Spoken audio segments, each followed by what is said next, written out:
ऋग्वेद के दूसरे मंडल का 41वां सूक्त 16वां रचा है अंबी तमे नदी तमे देवी तमे सरस्वती। और जहां मैं इस समय खड़ा हूं, आज से 5000 वर्ष पूर्व भारतवर्ष में एक ऐसी नदी बहती थी जिसे देवी माना जाता था। जिस नदी के किनारे विश्व के सबसे बड़े महाकाव्य सच्चे ग्रंथ महाभारत को लिखा गया था। आज कहां खो गई वो नदी, जिस नदी के पवित्र जल से पांडव शिवलिंग पर जलाभिषेक करते थे, जिस नदी के जल में कौरव स्नान कर युद्ध में अपनी विजय की प्रार्थना करते थे। आज गंगा भी है, यमुना भी है, परंतु कहां गई माता सरस्वती? कुछ मान्यताएं ये बताती हैं कि भगवान गणेश ने माता सरस्वती को मौन हो जाने का और भूमिगत हो जाने का शाप दिया था। मैं तुम्हें शाप देता हूँ। परंतु इस शाप का संदर्भ मुझे किसी भी ग्रंथ में नहीं मिला। हाँ, माता सरस्वती के कुछ प्रमाण मिले हैं। आइए दिखाता हूँ कहाँ।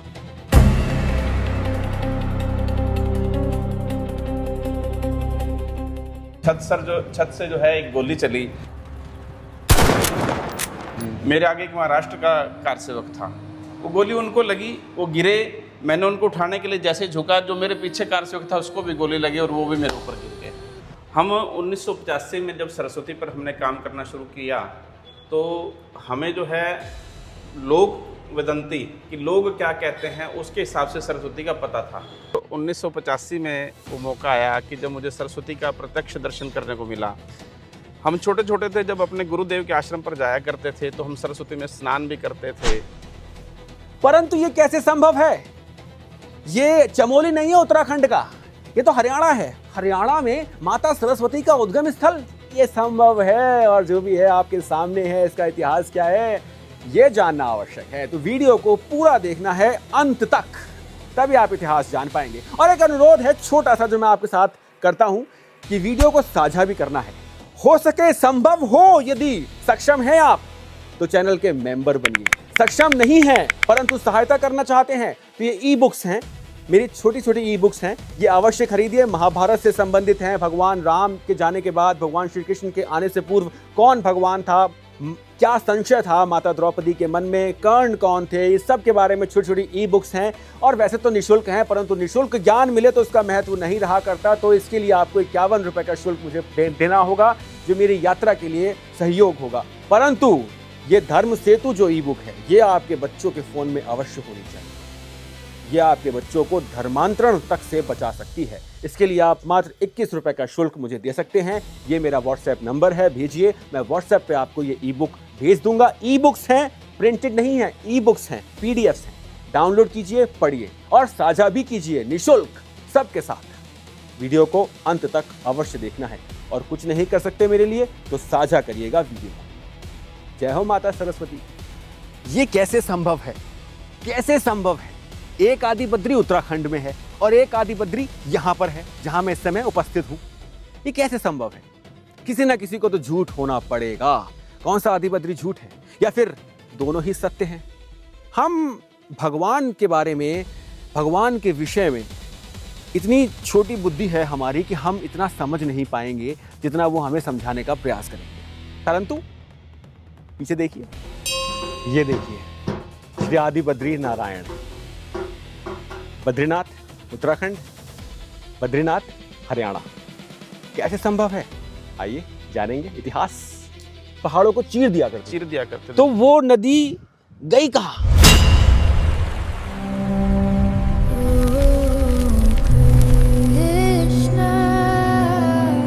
वास्तव में मैं उसके जो है व्यक्तिगत उसे उद्गम क्षेत्र मैं नहीं कहता। मैं उसे व्यक्तिगत सब सरस्वती पर जो लोग काम करते हैं उसे उद्गम क्षेत्र कहते हैं। लेकिन सरस्वती का उद्गम क्षेत्र बंदरपूछ ग्लेशियर, बिना एक ग्लेशियर के एक इतनी सदा से नीरा नदी जो है कभी नहीं बह सकती।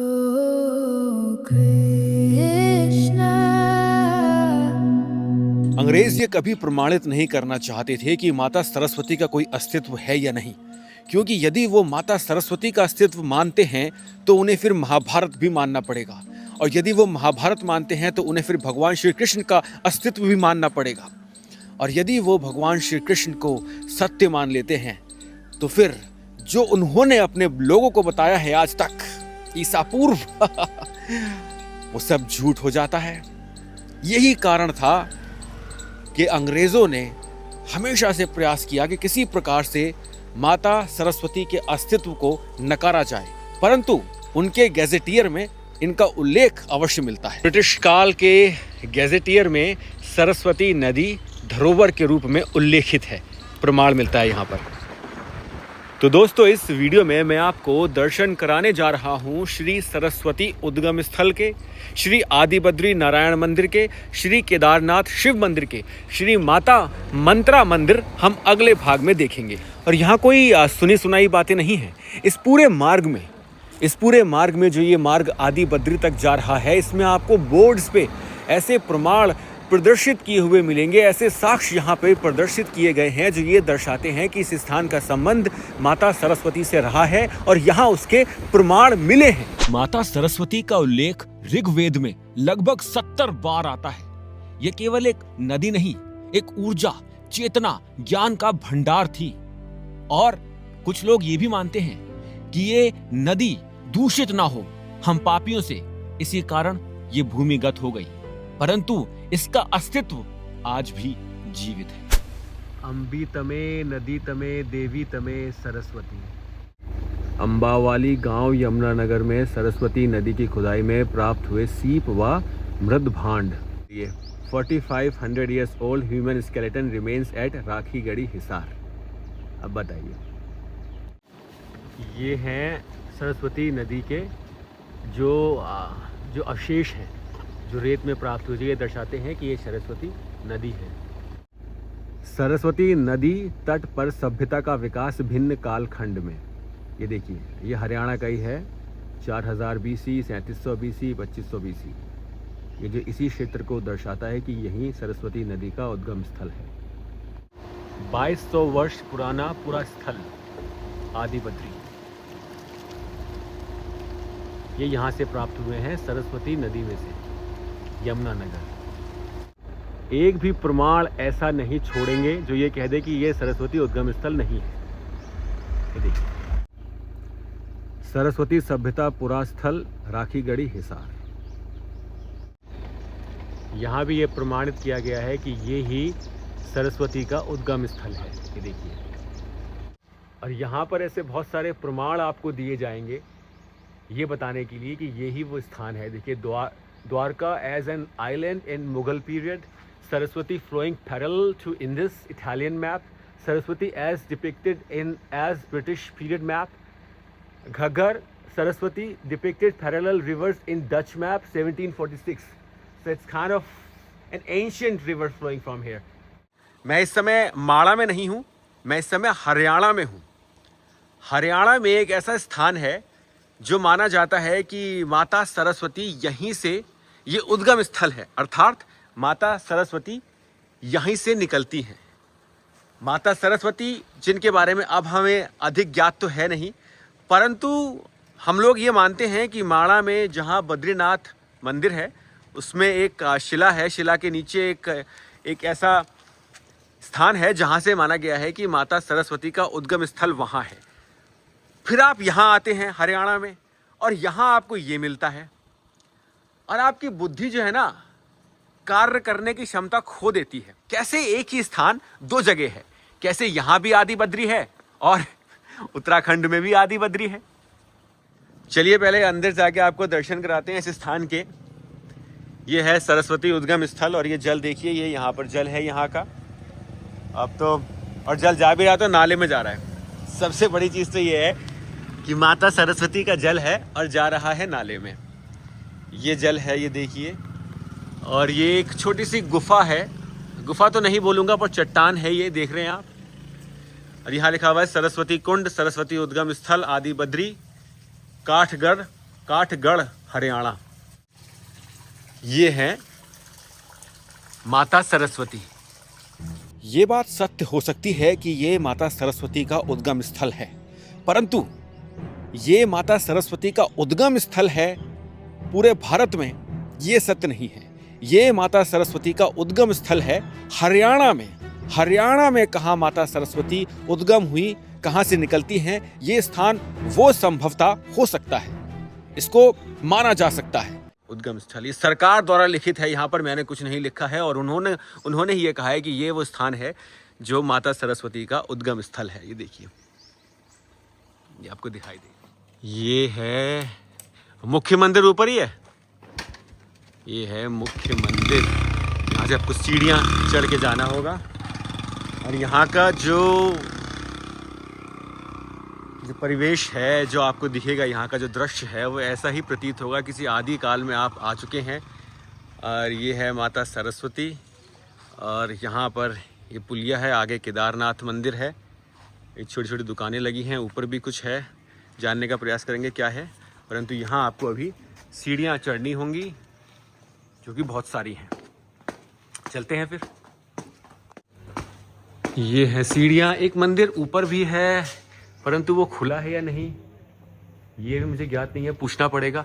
यदि वो खुला होगा तो वहाँ भी आपको दिखाऊंगा, वहाँ से भी, परंतु अभी कुछ पता नहीं है कि वो मंदिर, क्योंकि कभी कभी ऐसा होता है कि वहाँ के पुजारी जी है ना, वो नीचे आ जाते हैं, फिर वहाँ कोई नहीं होता और रास्ता भी अवरुद्ध हो जाता है, बंद हो जाता है। चलती ये सीढ़ियाँ हैं यहाँ तक। यह है श्री मंदिर श्री आदि बद्री नारायण, और पीछे देखिए परिवेश, देखिए, साधना के लिए उत्तम स्थल है ये।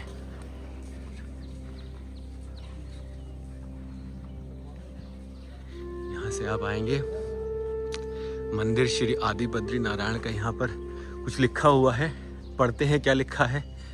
हरियाणा के जिला यमुनानगर से लगभग 40 किलोमीटर दूरी उत्तर दिशा में आदि बद्री मंदिर स्थित है। भगवान बद्री नारायण का प्राचीनतम आवास माना जाता है। जनश्रुतियों के अनुसार भगवान विष्णु ने सतयुग, त्रेता युग, द्वापर तीनों युगों में इस स्थान पर वास किया व कलयुग के आगमन पर वे वर्तमान में उत्तरांचल के प्रसिद्ध तीर्थ स्थल व बद्रिका धाम चले गए। सबसे पहले भगवान श्री हरि ने आदि बद्री धाम आए थे, इसलिए प्राचीनतम होने का गर्व प्राप्त है। भगवान आदि बद्री नारायण के विषय में एक बड़ी ही रोचक कथा प्रचलित है कि एक बार भगवान विष्णु लक्ष्मी जी को बिना बताए पृथ्वी लोक में आकर तपस्या करने लगे। उधर बैकुंठ में विष्णु जी को ना पाकर लक्ष्मी जी व्याकुल हो गईं।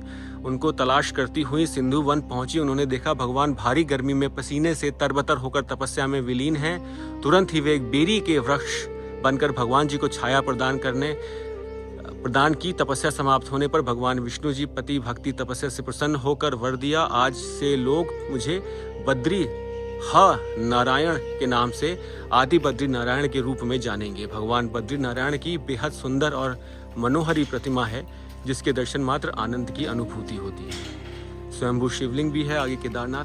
चलिए चलते हैं अंदर। यह कथा, ये जैसा उत्तराखंड में मंदिर है बद्रीनाथ का, उसी प्रकार की छवि यहाँ पर प्रदर्शित होती है आपको।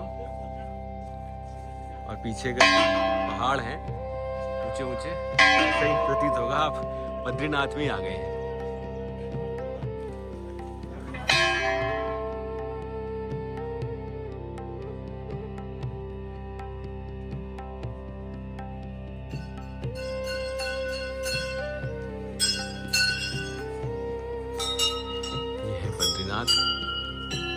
आदि बद्री।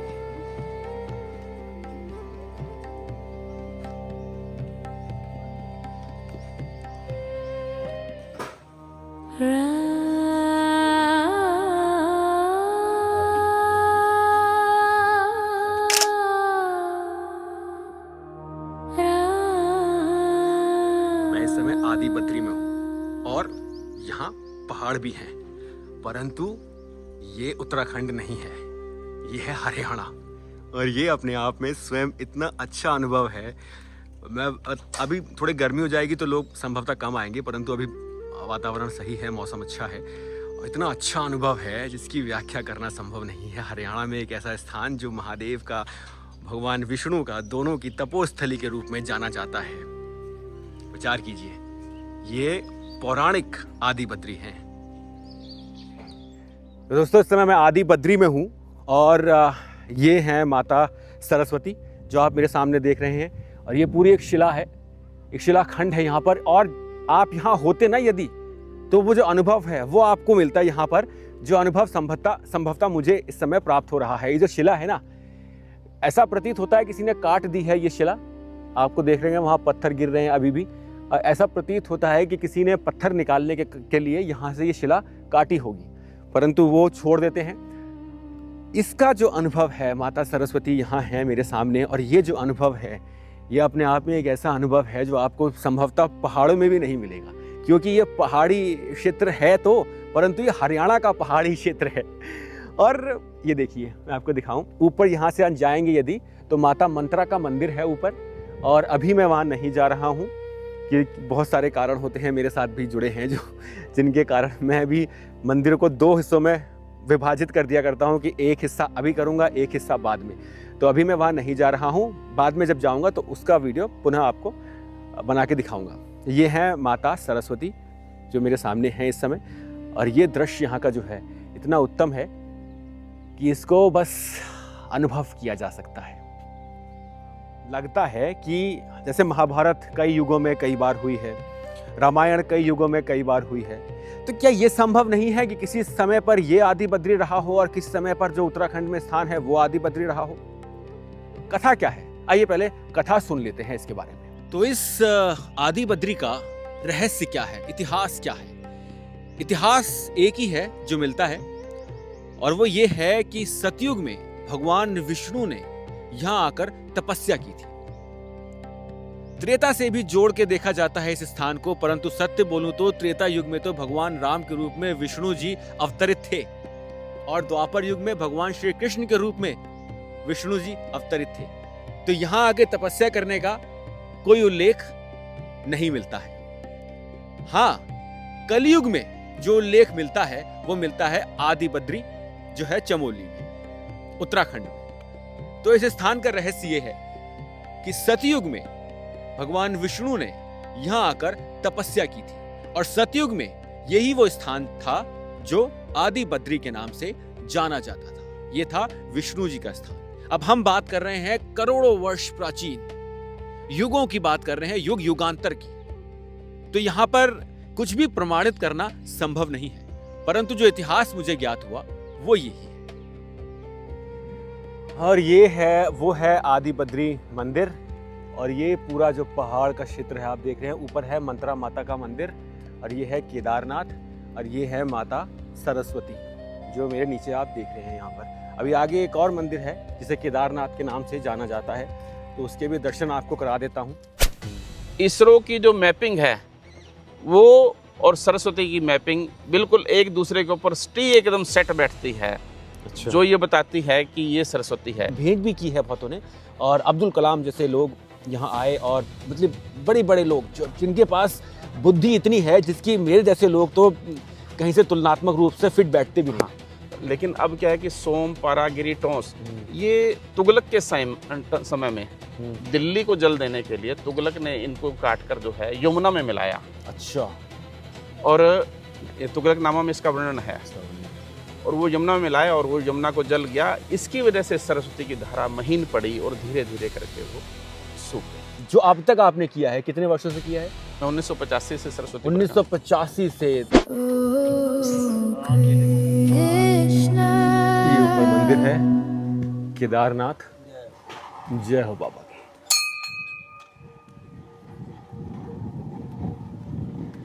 ओम हर महादेव। यहाँ भी सीढ़ियाँ हैं ऊपर, ध्वनि बज रही है। मेरे जाने की बहुत इच्छा है, परंतु मुझे किसी कारणवश रुकना पड़ रहा है। आगे मंदिर, हरियाणा का केदारनाथ मंदिर। यहाँ पे राधे कृष्ण मंदिर है। आप सीसीटीवी की दृष्टि में है।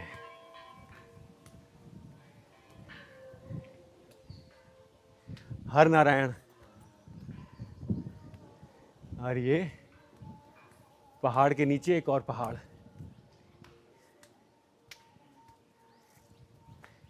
ये है केदारनाथ।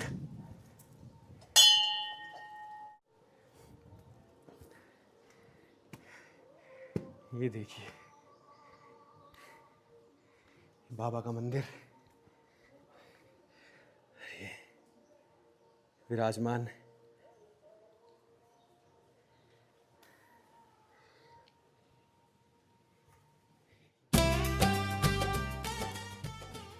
बजरंगबली, माता रानी और जो गुरुदेव यहाँ रहे होंगे किसी समय पर, जो कालखंड व्यतीत हो चुका है उसमें, तो उनकी यहाँ प्रतिमाएं लगी हैं।